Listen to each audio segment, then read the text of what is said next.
রাসূলুল্লাহ সাল্লাল্লাহু আলাইহি সাল্লাম বলেন আদ-দুআ হুয়াল ইবাদা, দোয়াটাই ইবাদত, দোয়া করাটাই এটা একটা ইবাদত। আল্লাহ আমাদের সকলকে ইবাদত, এই মৌখিক ইবাদতটা যেন আমরা বেশি বেশি করতে পারি, আল্লাহ তৌফিক দান করুন। তাহলে লা ইলাহা ইল্লাল্লাহ গেল, তেলাওয়াতুল কোরআন গেল, দোয়া গেল। এবার আরেকটা বলেন জিকির করা। জিকির এটাও মৌখিক ইবাদত। জিকির করা কি ইবাদত? মৌখিক ইবাদত।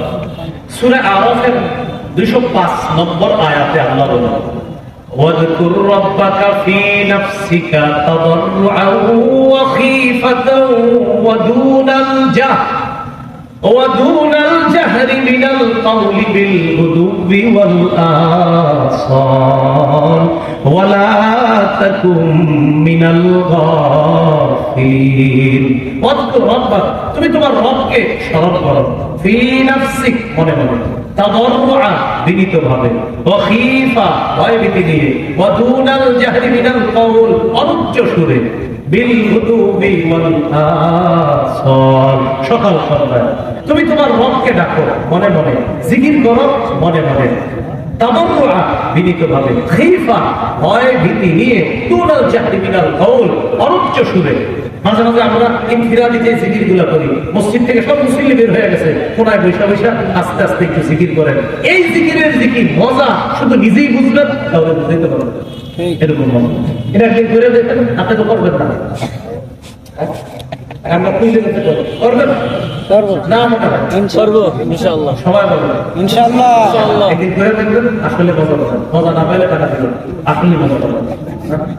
আপনি এইভাবে ইনফিরাদি জিকির করে একটু আস্তে আস্তে একা একা বৈশাখ, কেউ নাই আশেপাশে, নাতিশীতোষ্ণ একটা আবহাওয়া আছে, হালকা হালকা নিবু লাইট জ্বলতেছে, একটু ঘরের মধ্যেও যদি হয় একটু জিকির করেন, এই মজা এটা আপনি নিজেই পাবেন ইনশাআল্লাহ। তাহলে জিকির করা এটা মৌখিক ইবাদত। আল্লাহ আমাদেরকে ইবাদত করার তৌফিক দান করুন। আমিন। 3 নাম্বার শারীরিক ইবাদত, দৈহিক ইবাদত, নামাজ পড়া। শারীরিক ইবাদত কি করা? নামাজ পড়া, এটা একটা শারীরিক ইবাদত। এই ইবাদতগুলো আমরা করব। রোজা রাখা শারীরিক ইবাদত। আল্লাহ রাব্বুল আলামিন সূরা হজের মধ্যে বলেন ইয়া আইয়ুহাল্লাযীনা আমানু রুকউ, হে ঈমানদারগণ তোমরা রুকু করো, ওয়াসজুদু, সিজদা করো। এগুলো হলো শারীরিক ইবাদত, নামাজ পড়া। রাসূলুল্লাহ সাল্লাল্লাহু আলাইহি সাল্লাম বলেন আরাআইতুম লাউ আন্না নাহরান বিবাবি আহাদিকুম ইয়াগতাসিলু ফীহি কুল্লা ইয়াওমিন 5 মাররাত হাল ইয়াবকা মিন দারানিহি শাইউন? ক্বালু লা ইয়াবকা মিন দারানিহি শাইউন ইয়া রাসূলুল্লাহ। নবী বললেন তোমাদের কারো বাসার সামনে একটা পুকুর আছে, ওই পুকুরে এক ব্যক্তি দৈনিক 5 বার গোসল করে, বলো তো তোমরা তার শরীরে কি কোনো ময়লা অবশিষ্ট থাকবে? সাহাবায়ে কেরাম বললেন না। নবী বললেন ফাযালিকা বিসতুস সালাওয়াতিল খামসি ইয়ামহুল্লাহু বিহিন্নাল খাতায়া। 5 ওয়াক্ত নামাজ যদি কেউ পড়ে, 5 বার গোসল করলে যেমন ময়লা থাকে না, 5 ওয়াক্ত নামাজ পড়লে তার গুনাহগুলো ধুয়ে মুছে আল্লাহ সাফ করে দেন। সুবহানাল্লাহ। এটা শারীরিক ইবাদত। 4 নাম্বার আর্থিক ইবাদত, মানে সম্পদের ইবাদত। এটা হলো যাকাত করা, সদকা দেওয়া, যাকাত দেওয়া। রাসূলুল্লাহ সাল্লাল্লাহু আলাইহি সাল্লাম বলেন মান আতাহুল্লাহু মালান ফালাম ইউআদ্দি যাকাতা। যাকে আল্লাহ সম্পদ দিয়েছে যাকাত দেয় না, যাকে আল্লাহ সম্পদ দিয়েছে কিন্তু সে যদি যাকাত না দেয়, মুসিলা লাহু ইয়াউমাল কিয়ামাতি শুজাআন আকরা, কিয়ামতের ময়দানে 20 ধর সাপ, এই 20 ধর সাপে রূপান্তরিত হবে তার যাকাত না দেওয়া সম্পদগুলা। হওয়ার পর এইভাবে আপনার সামনে ফানা ধরে বলবে আনা কানজুকা আনা মালুকা, আমি তোমার সঞ্চিত সম্পদ, আমি তোমার সেই মাল, যে মাল তুমি যাকাত হিসাবে দেওয়ার কথা ছিল দেওয়া নাই। 1 লাখ টাকা যাকাত আছে, 30,000 টাকা যাকাত দিয়ে ছবি কিছু তুইলা ফেসবুকে দিয়ে পরের দিন লেখছে গরিব অসহায়দেরকে যাকাতের টাকাটা দিয়ে খুব ভালো লাগছে আলহামদুলিল্লাহ। দিছে কত? 30,000। বাকি রইল কত? বলেন সাপ বাকি রয়েছে, বলেন সাপ বাকি রয়েছে। কি বাকি রয়েছে? সাপ। ফেসবুকে লেখছে আলহামদুলিল্লাহ, খুব ভালো লাগছে অসহায়দেরকে সহযোগিতা করে। কত? 30,000 টাকা লুঙ্গি শাড়ি দিছে। 70,000 যে বাকি রয়েছে আপনি বলবেন জি, কমেন্টে লিখে দিবেন যদি জানেন, সেই বাকি সাপটা দিয়ে দিবেন। যদি সাপ কি বলেন সেটা দেখলে সাপ হবে, আপনারা কামনা করছেন। আল্লাহ আমাদেরকে হেফাজত করুন। আমিন। তাহলে আর্থিক ইবাদত যাকাত দেওয়া, আবার সদকা করা। আপনি চুপে চুপে কোনো অসহায় বিধবা নারীর খোঁজ খবর দিতে পারেন, তার থেকে ভালো। কোন এতিম মিসকিনের সহযোগিতা করতে পারেন অর্থ দিয়ে, তার থেকে ভালো। সহিহ বুখারীর 5353 5353 নম্বরে 5353 এই হাদিসের মধ্যে আছে রাসূলুল্লাহ সাল্লাল্লাহু আলাইহি ওয়াসাল্লাম বলেন الساعي على الأرملة والمسكين كالمجاهد في سبيل الله أبي القائم الليل صائم النهار। যে ব্যক্তি বিধবা এবং এতিমদেরকে সহযোগিতা করার জন্য চেষ্টা চালায়, যেমন অনেক চ্যারিটি ফাউন্ডেশন এই কাজগুলো করে, অনেক সেবামূলক ফাউন্ডেশন এই কাজগুলো করে, কিন্তু আপনি পার্সোনালিও চেষ্টা করবেন চুপে চুপে সহায়তার পাশে দাঁড়ানোর জন্য। নবী বলেন যে ব্যক্তি তাদেরকে এইভাবে অর্থ দিয়ে সাহায্য সহযোগিতা করে বিভিন্ন ভাবে, এই ব্যক্তি কাল মুজাহিদি ফি সাবিলিল্লাহ, কেমন যেন আল্লাহর রাস্তায় মুজাহিদের মতো হয়ে যাবে। সুবহানাল্লাহ। আবিল কাইমিল লাইল, অথবা সারা রাত নফল নামাজ পড়লে যে সওয়াব, সে কেমন যেন সেই সওয়াব পাইল। আর আবিস সাইমিন নাহার, সারাদিন নফল রোজা রাখার যে আমল, যে ফজিলত, সে এইভাবে অর্থনৈতিক সহযোগিতা করার কারণে আল্লাহ তাকে সেই ফজিলত দেন। সুবহানাল্লাহ। 5 নম্বর আর্থিক এবং শারীরিক ইবাদত, এটা হলো হজ। আর্থিক এবং শারীরিক ইবাদত, এটা হলো কি? হজ। এই যে হজে যাবে, ইবনে মাজাহ বর্ণনা রাসূলুল্লাহ সাল্লাল্লাহু আলাইহি ওয়াসাল্লাম বলেন الحجاج العمار وفد الله إن دعوه أجابهم। রাসূলুল্লাহ সাল্লাল্লাহু আলাইহি ওয়াসাল্লাম বলেন হাজী সাহেবগণ আর উমরা আদায়কারী যারা, তারা হলো আল্লাহর প্রতিনিধি। ইন দাউহু, তারা যখন আল্লাহকে ডাকে, আজাবাহুম, আল্লাহ তাদের ডাকে সাড়া দেন। সুবহানাল্লাহ।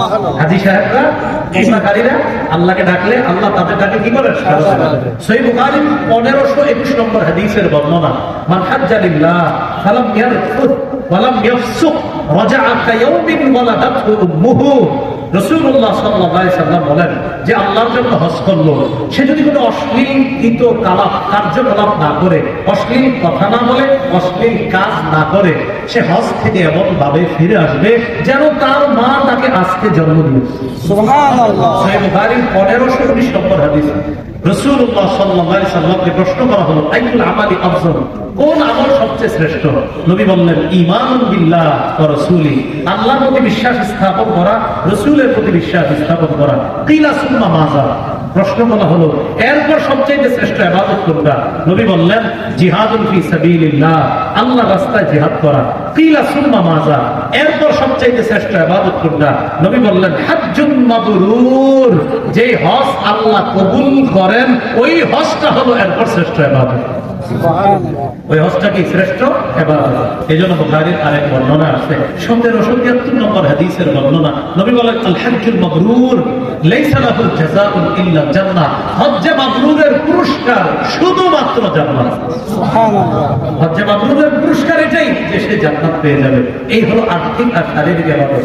দেখি এবার একটু মন দিয়ে শুনেন, বলেন তো উপকারিতা লাভের দিক থেকে ইবাদত কয় প্রকার? দুই প্রকার। একটা নিজে উপকার হওয়া আর একটা অন্যের মাধ্যমে উপকার হওয়া। আচ্ছা বলেন তো মৌলিক ভাবে দাসত্বের বিবেচনায় ইবাদত কয় প্রকার? দুই প্রকার। একটা সাধারণ দাসত্ব আর একটা বিশেষ দাসত্ব। উপকারিতা লাভের দিক থেকে ইবাদত কয় প্রকার? দুই প্রকার।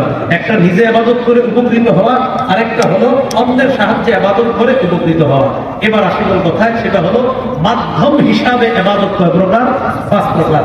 1 নম্বর আত্মিক ইবাদত, 2 নম্বর মৌখিক ইবাদত, 3 নম্বর দৈহিক বা শারীরিক ইবাদত, 4 নম্বর আর্থিক ইবাদত, 5 নম্বর আর্থিক এবং শারীরিক ইবাদত। এবার হাদিসের মধ্যে ইবাদত কিভাবে পাওয়া যায়? হাদিসের মধ্যে ইবাদত শব্দটা তিরমিজির বর্ণনা 2201 নম্বর হাদিসে আসছে। রাসূলুল্লাহ সাল্লাল্লাহু আলাইহি ওয়াসাল্লাম বলেন আল ইবাদাতু ফিল হারজি কা হিজরাতিন ইলাইয়া। ফিতনা ফাসাদের জামানায়, কলহ বিপর্যয়ের সময় কোন ব্যক্তি ইবাদত করা আমি নবীর কাছে হিজরত করার সমপরিমাণ সওয়াব। সুবহানাল্লাহ। কলহ বিপর্যয়ের সময় কেউ যদি ইবাদত করে, সে আমার কাছে হিজরত করার মতো কেমন যেন সওয়াব পাবে, এরকম। মুসনাদ